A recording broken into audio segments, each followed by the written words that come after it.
Hello friends, welcome to rice channel. இன்றைக்கி வீடியோவில் நம்ம என்ன பார்க்க போகிறோம்னா, Y2 ஸ்டுடியோ ஆப்பில் ஒரு நியூ அப்டேட்டு வந்திருக்கு.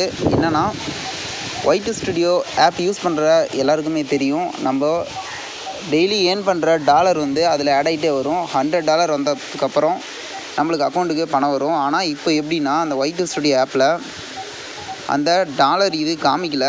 நார்மலாக வந்து ஏனுங்கிற இதை தொட்டு பார்த்தோம்னா, இந்த பேஜில் பார்த்தீங்கன்னா $100 இன்னும் எவ்வளோ ரீச் ஆகணும் அப்படிங்கிற மாதிரி சொல்லிட்டு ஒரு காலம் இருக்கும். ஆனால் அந்த காலத்தையே காணோம். என்னாச்சுன்னு தெரில. இது சர்வர் எரரா இல்லை ஏதோ ப்ராப்ளமானு எனக்கு தெரில. நீங்கள் இது மாதிரி ஒரு ப்ராப்ளத்தை ஃபேஸ் பண்ணியிருந்தீங்கன்னா மறக்காமல் எனக்கு கமெண்ட் பண்ணுங்கள். இதை எப்படி ரெக்டிஃபை பண்ணுறது அப்படின்னு சொல்லிட்டு உங்களுக்கு தெரிஞ்சாலும் நீங்கள் கமெண்ட் பண்ணுங்கள். உங்களுக்கு ஏதாவது வந்து இது மாதிரி ப்ராப்ளம் இருக்கா, இல்லை உங்களுக்கு நார்மலாக காட்டுதா அப்படின்னு சொல்லிட்டு மறக்காமல் கமெண்ட் பண்ணுங்கள் ஃப்ரெண்ட்ஸ். இது என்ன இஷ்யூன்னு தெரில. உங்களுக்கு ஏதாவது சொல்யூஷன் தெரிஞ்சால் சொல்லுங்கள். மறக்காமல் நம்ம சேனலுக்கு சப்ஸ்கிரைப் பண்ணுங்கள். இது போல் அப்டேட் வேணும்னா. Okay friends, thank you. உங்களுக்கு தெரிஞ்சால் மறக்காமல் கமெண்ட் பண்ணுங்கள். ஓகே ஃப்ரெண்ட்ஸ், பாய்.